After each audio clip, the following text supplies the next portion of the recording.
We also have dedicating for all the soldiers, Baruch Yitzhak Ben Yes. Masha, and all the names we have here, a whole lot of Moshe Ben names. Gittel. So we have names Yeah. for people. Take a Pass name of them a around. soldier. Thank you, Larry, for reminding us. Yes. Sasha. Okay, we're going to do Torah Yudalid 14. This Torah is a unique one in that it's the only place that I've seen that this is actually mentioned. This is Yudalid? Yudalid. The only time Parshat Shemot. it takes 4 different times at the word of the pasuk. I'll read the psukim in a second, but the pasuk that starts with is Bamasorah, right? Atem lechulachem teven. That's this week's parsha. Next, in 3 weeks in Yitro, it says Atem ri'item asher asitim u'mitzrayim. Then a pasuk in Dvarim it says Atem nitzavim hayom, and then in Yeshayahu it says Atem edai, right? So there are Atem Reish Pasuk. There are 4 times. This is the only place that it's mentioned. That's the Baal HaTurim is very known to do this kind of thing. The Baal HaTurim, not in this week's parsha, but in Parshat Yitro, which is the second pasuk that I mentioned. He mentions that this is the 4 times. He says here the Baal HaTurim. Let's see if it's here. Yes, it says here. Dalid Rashi Psukim Atem Lechut Kulachem Teven. Then it's Atem Ritem Asher Asitim Mitzrayim. Basically, the way that Baal HaTurim explains is that each one of these psukim, each one of the atem, explains each other. Meaning that each one of the atems, each pasuk that starts with the word atem, you needed the other one to happen first. Atem? Yes. That I don't know either. I don't know why it says atem, aleph, taf, with then a quote. I don't know why that is. On the side over there, it says Masorah, but then just normal. Right, I don't know why that is, actually. Good question. I noticed that also. But either way, so there are 4 psukim that start with the word atem. I'm sure there are more than 4, but the Baal HaTurim, for whatever reason, said that it's these 4 mentions of atem, that these 4 psukim that start with atem are somehow connected. And the way the Baal HaTurim explains it, it says here, is atem lechu kulachem teven, atem ritem et asher asitim mitzrayim. And then it says here, he says here, atem edai, arba atem reish pasuk ad kam l'shano. Basically, the psukim, the Baal HaTurim basically says is that in order for us to understand atem chulachem teven, and because you have atem chulachem teven, you will then say atem ritem et asher asitim mitzrayim. That's at Matan Torah. Okay, so so he says in order to explain and to connect these verses, we have to understand.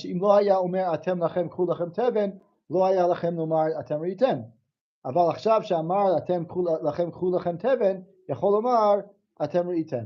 We have to understand, ואם לא היה אומר אתם ראיתם, לא היה יכול לומר אתם ניצבים, וכן בלא זה של ניצבים, לא היה אומר אתם ידעי.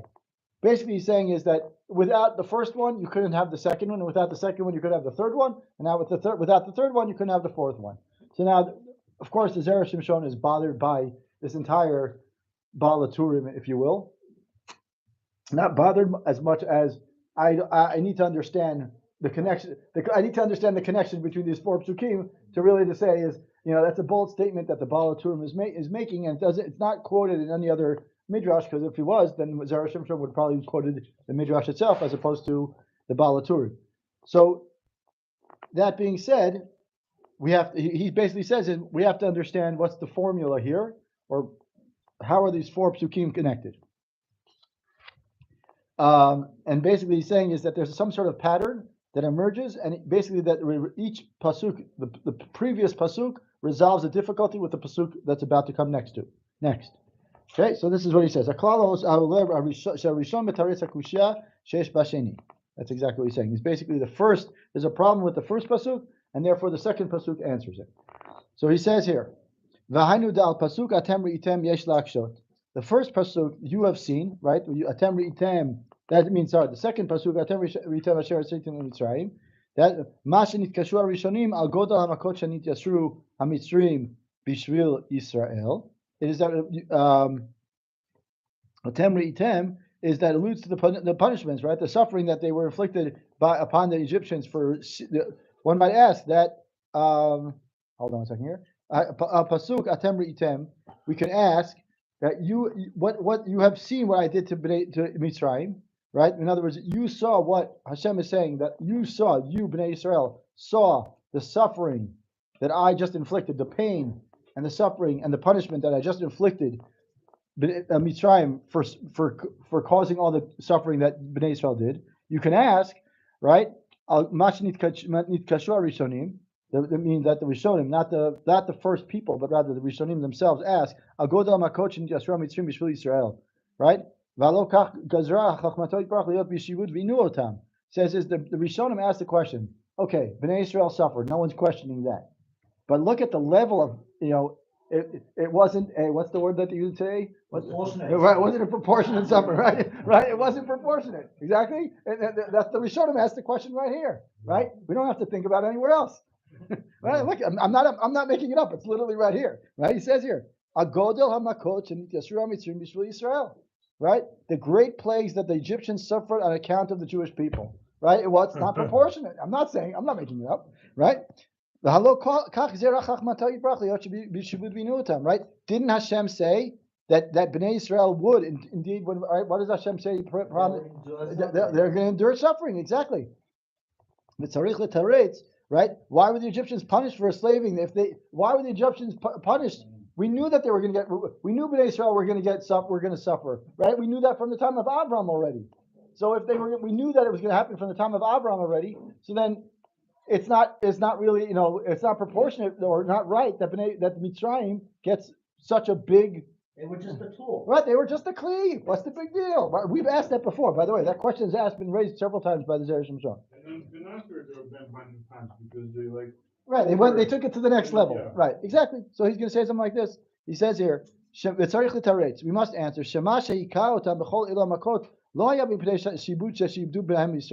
It's not. What they struck them with the plagues. Now, what they struck them, the fact that Hashem struck them with the plagues, it's not because that Mitzrayim actually enslaved the Jewish people. Right? So he says, Moshe levaro b'shmo HaKadosh Baruch Hu shelishlach Yisrael as paro hitris negdo v'gazar gzera kasher lahem. And there it says, Atem lechu lachem tevim me'asher timtzo. So he says, if you look at the first pasuk that we looked at for Atem, the first pasuk, what does it say? Is Atem lechu lachem tevim. So what the Zera Shimshon is saying is, I want to understand the pattern. The second pasuk says Atem re'item. So the question that all the Rishonim ask is, it's not a right at the proportion. They were just Mitzrayim was just a kli. They're just the tool, the medium, right? They're just a vehicle. Why are we giving them such bad? Yes, they deserve a punishment, but this kind of punishment, So it says it's because the first punishment. What did Paro do? Paro said, "Oh, Moshe, you're here to complain about Bnei Israel. You want to take Bnei Israel out? No problem. Bnei Israel. Now he doubles down and he says, okay, now you want a leader to get out? No problem. I'll make you work even harder. So that statement is. It's not that they didn't. Yes, they were a kli. Yes, Mitzrayim were the vehicle for Hashem. But it's what they did is instead of just saying, yes, we will, they're going to work them hard, we're going to make them work hard that's unnecessarily hard. Right? So it's this, he treats Udenkin Tvaros Makom. It connects to the earlier midrash that you read, where Moshe is saying things only got worse since. Right. It's exactly that. Exactly. Hashem says, Moshe gets sent down to Paro, and he says, go take him out of Egypt. And instead of Paro saying, okay, or maybe complaining a little bit, he says, I'm going to double down and I'll make things worse. So the Atem Ri'item, the second pasuk, answers the first pasuk's problem.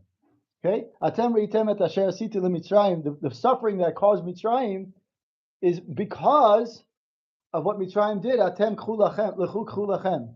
Right? So it's because what Paro did to you by making you work extra hard.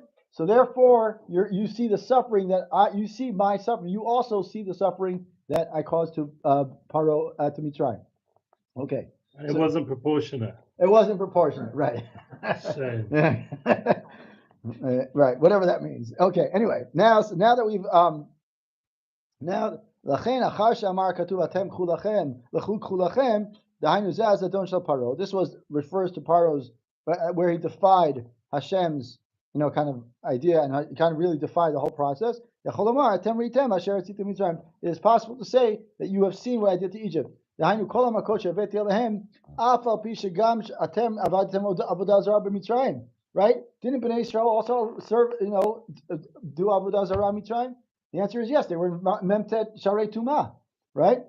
So ho'il shelo haya ze ela mitoch teruf dat hagalut machalti lachem lefi shelo haya bedati lachiseni, right? Lo haya bedati lachiseni. Meaning what he's saying is that sure. It was they were so bothered by the slavery that they were compelled, they were forced. So yes, Bnei Israel, in theory, we could have said that Bnei Israel also served idols in Mitzrayim, right? And therefore, what? So Hashem shouldn't have saved them, right? He should have destroyed them also. But he says, no, I'm mochel you for that because why? Because in some way, you did it because you were under duress. But Mitzrayim, what they did, the suffering that they caused you, they did it out of defiance for what I did, right? You served Mitzrayim out of duress, out of being forced to, whatever it is. You are not necessarily, their sins were out of chaos, confusion, whatever it is. Mitzrayim did it out of being harsh. Okay, now we've just answered 1 and 2, right? The first 2 psukim. Now, now he says, makes another connection a little bit more, and then we're going to go back to the next 2 psukim. ומעתה, ועל כורחך צריך לחלק בין מי שחוטא באונס ובשגגה, ומעתה שאמרנו שיש חילוק בין מזיד לשוגג, בין אונס לרצון, יכול נמי לומר, אתם ניצבים היום. So he says, okay, now it emerges that we have to say that basically there's a difference between people who sin because they're forced to, and people who are sinning, willfully. So now we say now look what it says here. Atem nitzavim hayom, you're standing before me today. Below zeh kashel atem nitzavim, right? Without this distinction between people who suffer or who sin purposely or people who sin by mistake, right? What does he say? Look what Rashi says on atem nitzavim. It says here that which appear the curse. Oh, sorry, the fisha perush Rashi sham. Kivan sheshamu Yisrael me'a klalot horiku pneim v'amru miyuchal amor b'zeh. Right? When in Parshat Ki Tavo, right, we list all the curses. What's going to happen for people who sin? Right? We list a whole list of sins and all the list of punishments. And Bnei Israel look at it and they're like, "We're guilty," right? And then turn around and say, "All right, we can't stand by this." Right? We've done it all. Check, right? Right? So he says, Moshe says, you stand here today. Right? Rashi says that Moshe says, you're still standing. That means that you don't, yes, even though Hashem has not destroyed you, even though you had sin. Meaning that what? That if you look at the previous pasuk, what was the previous pasuk? The previous pasuk that we understood, atem, right? Ritem, right? The atem ritem was saying is that you saw Mitzrayim suffering, right? What happened there? Mitzrayim got punished for doing things that were above and beyond what they should have done, and they sinned, and you sinned, right? You sinned because you were shogeg, kivachol, and they sinned because they were b'mezid. They did it purposely. And so now that we understand the Mezid and the Shogeg, now we can look at the next pasuk, Atem Nitzavim, which is you're standing here. Look, you're standing in front of Hashem right now. Atem Nitzavim Hayom Kulchem. Because we were Shogeg. Exactly. You can still stand. So yes, you might be scared of all the sins and the punishments that you might deserve, quote unquote, if you had done all these sins Mezid, like purposely, but because you did them B'Shogeg, you're still standing. Right? So that's what he says is now Mara, and so now he asks the question. Now we have to understand Maraya Hizo. What proof? How did the Jewish people survive in the past? Provide proof about the future.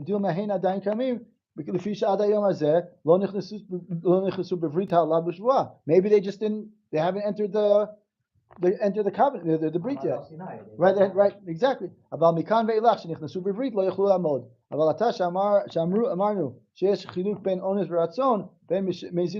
Like you said, אתם ראיתם אף ברית העלות לא היה עונש זה חמור אלא מי שחטא בזדון בפשע.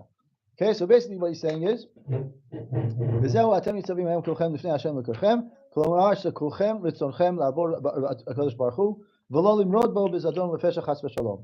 Right, basically when it says אתם ניצבים היום כולכם לפני השם לכולכם, לפני השם אלוקיכם, it's that you were bishogeg, you did it accidentally, meaning you weren't doing it willingly and purposefully and intentionally, right? So therefore, you're saying is that the punishment was not as harsh as opposed to those who did it defiantly, as he says, and in rebellion, which is like what Mitzrayim did, and therefore that your ratzon, even though you might have sinned, your underlying heart, the underlying purpose, driving force is to serve Hashem. Yes, we may sin along the way, but our goal and our underlying drive is to serve Hashem.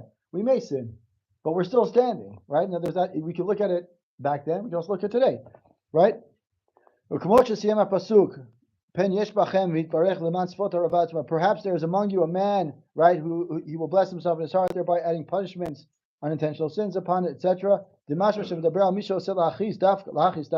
he's basically saying is that was set forth that the curses that the Torah sets are for sinners that actually intend to rebel against Hashem.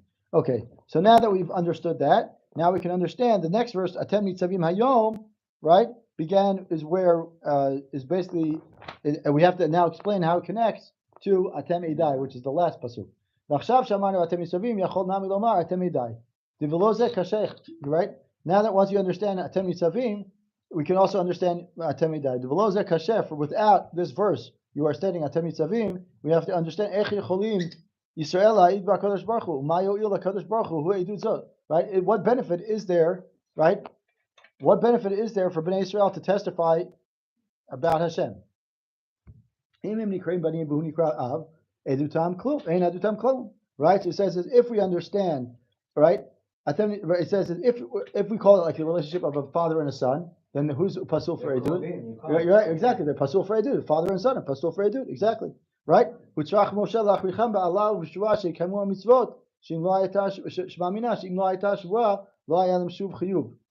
ואם היו בנים, בלאו הכי חייבים לשמור מצוות האב.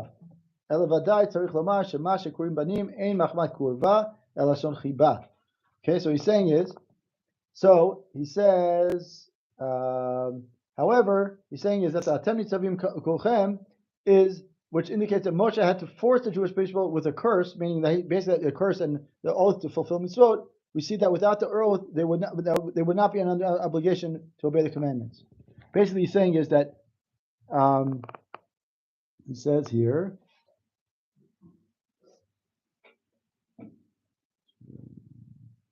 so he's saying is Moshe, in some ways, he had to make them swear and accept it, right? With basically to force the Jewish people with a curse and an oath to fulfill the mitzvot. That if they would not take that oath, they would never be under obligation to obey the commandments, right? And if they were truly Hashem's sons, right? Aren't they obligated to respect the father's commandments? אינו על מחמת קורבה אלא לשון חיבה. כמו שכתוב כמה פעמים בני במשלי עשה זאת אפילו בני אהבת ולרעך וכדומה. Right? וכן אומר בני בכורי ישראל. אף על פי שלא היה להם דין בכור לעבוד עבודה כמו שהיו עושים הבכורות ממש באותו הזמן. לכן אמר אחר שאמר אתם ניצבים יכול לומר אתם עדיי.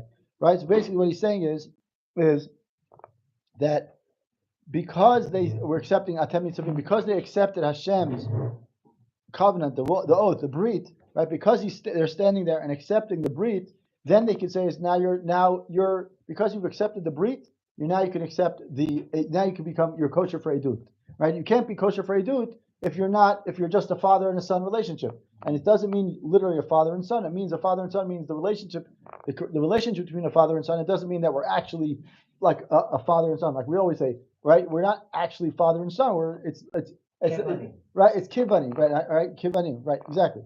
Now, this is the connection between the four atem, uviotam bereish pasuk, and the fact that it was at the beginning of the verse. Indicates that the entire discussion is only to counter the initial thought that we would have had upon seeing each of the side verses. In truth, the difficulty with each verse has another resolution. He says there's actually another answer. So he says is, Yesh l'taretz kushat atem edai. We can solve the difficulty with the verse atem edai kifi aderech shenefaresh l'kamen Parshat Shoftim. Ve'kusha shekshen al etem reitem da'inu hamakot shel Mitzrayim gam bezeh tertzu mefarshim shevi'avdu v'inu atam hu avdut kal ve'hem yichbudu olam ha'yisrael. Like we said, v'af kushat atem nitzavim adayin lo nechlesu b'levita Allah kvar tertzu v'zeh mefarshim v'gam anu netaretz b'zeh bezrat Hashem. So he's basically saying is Yes, we have to basically say is because the word atem comes first, we have to basically look at it is that this is the way that we approach it, and basically saying is that that each one of these psukim, each one of the next pasuk, the following pasuk, the following atem answers an answer, explains the question that we have with the first atem. Just a thought, a small little thought there. Okay, that's number Yud Dalid, and now we'll do Yud Gimel. Good. Yeah, 1 second. Little technical pause. While we're waiting, we're just going to announce again to dedicate to the soldiers. Have all the names here. Everyone should join us online at Zera Shimshon, at the Zera Shimshon or zerashimshon.com. And we have a lot of platforms, Baruch Hashem, and to give some Mayim Chaim for this holy soldier here, leading the way in the Zera Shimshon. And remember, this is a big segula to learn, to share, to bring Yeshua's, even 5 minutes. Alabai the whole time. To get your own svarim of the Zera Shimshon. We're slowly putting all the books up on the website, so you can get your own copy. There's Okay. Shemot. Yud Gimel is a short one? Yeah. Okay. Yes, it's short. Let's put this over here. Excuse me, everyone. Have a Shabbat Shalom. Shabbat Shalom, Shabbat Shalom. Shabbat Shalom. Okay. Shabbat Shalom. So, okay. Oh, here, by the way, we're going back. Yud Gimel goes back a little bit about our whole idea of Levi not working. Yeah, I like that one. Okay, so we're gonna maybe this will explain the whole issue of Levi and not working. Maybe. Okay, it says, listen, it's a midrash that says it, so we can God forbid we questioning a midrash, but at least we can maybe understand it a little bit differently. Pasuk. If you go to Pasuk, Perek Hey, Pasuk Dalid, this is right after Moshe and Aaron go to. Sorry. So it says here. That's good. Okay. Vayomer Hashem el Moshe. No. Pasuk. Perek Hey. Excuse me. Pasuk Dalid. So it says here. Paro says. Why are you bothering Bnei Israel from what they're supposed to be doing? Go do your thing. It says here, right? Why do you disturb the people? Go to your burdens. Go take care of your burdens. Rashi says there, go deal with your work that you have to do in your own house. Meaning, go take care of your own business. Right? Or basically he's saying in a nicer way, he's saying is mind your own business. Okay? Aval melechet shibud mitzrayim lo hayta shivto shel Levi. Excuse me. That is based on the midrash that basically says is that it says sivlotechem, right, implies that what your suffering is different than the rest of the Israel suffering. Otherwise, you would have just said is go join your brothers. But because it says your burdens and it's not the same as the nation's work, right? And therefore, so we kind of learned that Bnei Levi were different in terms of their how much slavery they were suffering from. What? They didn't work. They work differently. We don't know. Okay. It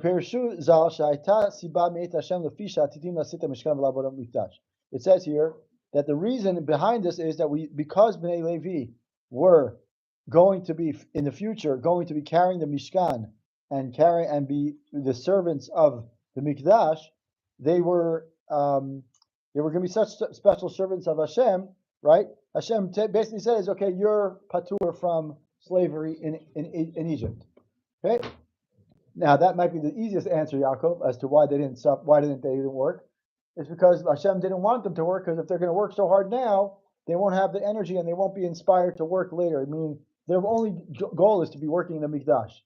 So Hashem is like, all right, your job is going to be working hard at the Mikdash. I'm going to make sure that you don't work hard now. That's one answer.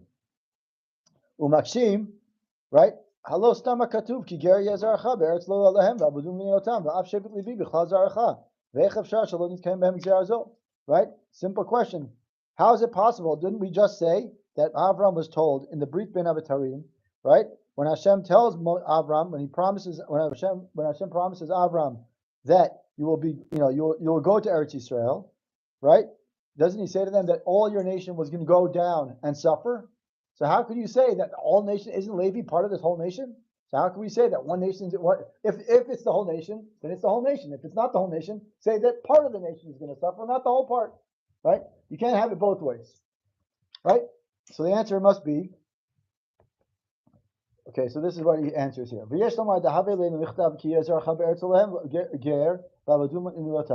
says is we may explain that it should have written Ki Zeracha be'eretz lo lahem ger v'avadu v'nilotam. Okay, so he says is we have to. So he says here, right?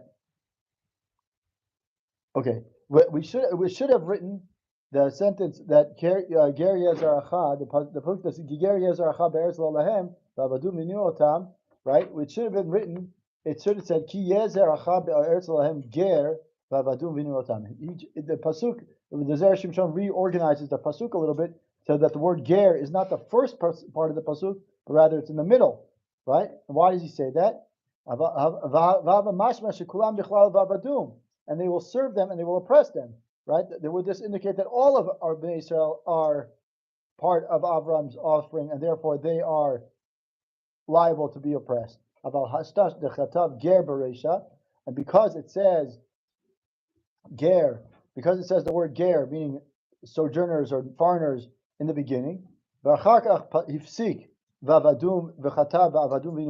then they will serve them and they will oppress them. Mashma shekzerat gerut hayta kolel l'chol mishu mizera shel Avraham v'af b'shevet Levi nitkayem shayu gam hem gerim v'avadu v'niyotam mishu ra'u la'avod ve'ino kolel l'chol zaracha. So the Zera Shimshon, in his typical fashion, he picks up on the way the structure of the pasuk, right? Almost all of the Zera Shimshon's commentaries are on the structure of the pasuk, and the psukim. Look what it says here. The way the pasuk reads is Ki ger yezaracha be'eretz lo lahem v'avadum v'nilotam. If we were trying to say that the entire nation was going to be serving, right? Was going to be liable to servitude, it should have said, according to the Zera Shimshon, Ki yezaracha be'eretz lo lahem ger, they will be foreigners, v'avadum v'nilotam. That's what it should have said. But because it says Ki ger yezaracha be'eretz lo lahem, and then it says va avadum, va meaning implies and they will suffer.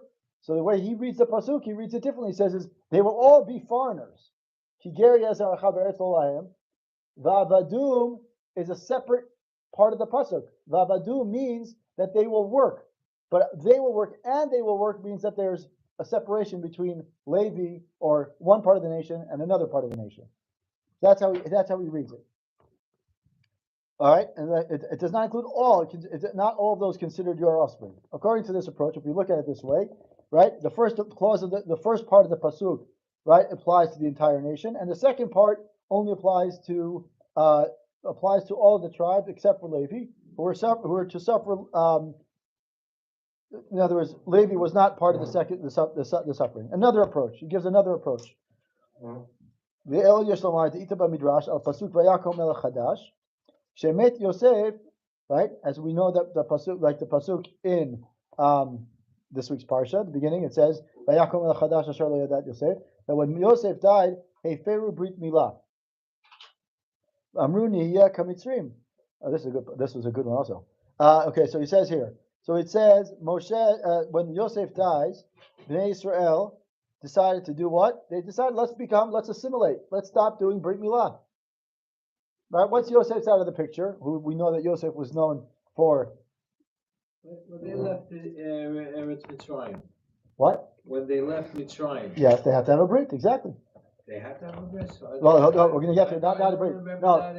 And if you look in Perek Yud Bet, right before Makat Bechorot, right before around Chodesh Azalachem, it says that Hashem says all the people who are not circumcised, right, have to get circumcised in order to eat the Korban Pesach, right? Okay. So that's he's going to allude to that in a second. So that okay. So he says here, is that when once Yosef died, Bnei Israel decided to say, let's go start assimilating, right? Let's start going being more like the Mitzrayim. I'm reading what I'm being a real pain right now, Go and I for it. realize that, but what you just said, those who aren't circumcised have to get circumcised. So what about all of those that may have been circumcised that weren't Levium, were they slaves? That's a good question. I don't know. I'm guessing yes.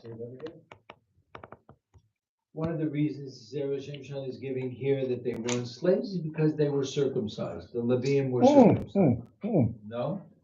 Sorry, now I understand the question better. Two separate things. His first answer was that he reinterprets the pasuk, Okay. and the first answer was the way the pasuk reads is that everyone will be a foreigner, but only some of them will suffer. That's how he reads the pasuk. That's one answer, and that's how he can justify, quote unquote, or explain the question that we had originally: is how could Shevet Levi not be part of the suffering? Now he says, okay. Now we have a different reasoning. Now we have to go. He says, I have another answer, totally not related to the first one. So he says the second answer he says is, let's start with the idea that when the new king, the new Paro died, after Yosef dies, it says in the pasuk, "Vayakol melech hadash asher lo yadat Yosef," right? After the new king that comes up, he didn't even know about Yosef. Whether he actually knew about Yosef or he didn't pay attention, irrelevant at this point. But the point he says is that Bnei Israel say we want to be more like the Egyptians. We're not going to circumcise ourselves anymore. V'kevan she'asu kain, hafach HaKadosh Baruch Hu ha'ava she'ayu ha'mitzrim ohavim oto l'sinah. So he says that the Holy One, the Hashem, decides to do is take the love that the Egyptians had for them. Does this sound familiar? He says he takes the love, right? What happens when he's going to mention it too, but I love this one also. He says is what happens when we get too assimilated into a nation? What happens? Our love that they start liking you because they like you because you're distant. But all of a sudden you start becoming too much like them. What happens? They start turning on you. Sound familiar? I don't know. Anyway. Such an idea. What? Anyway, so he says here, the Hashem says, "Oh, you want to be more like them? No problem. The hatred that they had for the love that they had for you, meaning that it's okay to live with us. You want to bring business to us? No problem. But now you want to start being like us so much." Hashem says, "No problem. I'm going to turn that love into hate." Right? And he says here, "Sheyamar hafach libam lisno." It says actually in Tehillim, and it says, I think it was yesterday's Tehillim, if I'm not yesterday, yeah, 100. Right, exactly, right before Shabbos, on Mincha Erev Shabbos, right? So he says he turned their hearts to hate Bnei Israel. Avkan kasher. Can we ask the question then? If we say that because Bnei Israel didn't want to have a Brit Milah, so therefore Hashem turned the love into hate, could we say then that maybe had Bnei Israel actually had a Brit Milah, maybe there would be no suffering? Right? Didn't we know already that Hashem promised that this is going to have to happen, right? It's the fact that they were foreigners.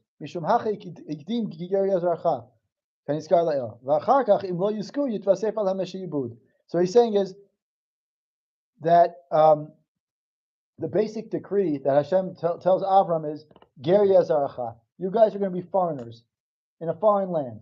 That's part one.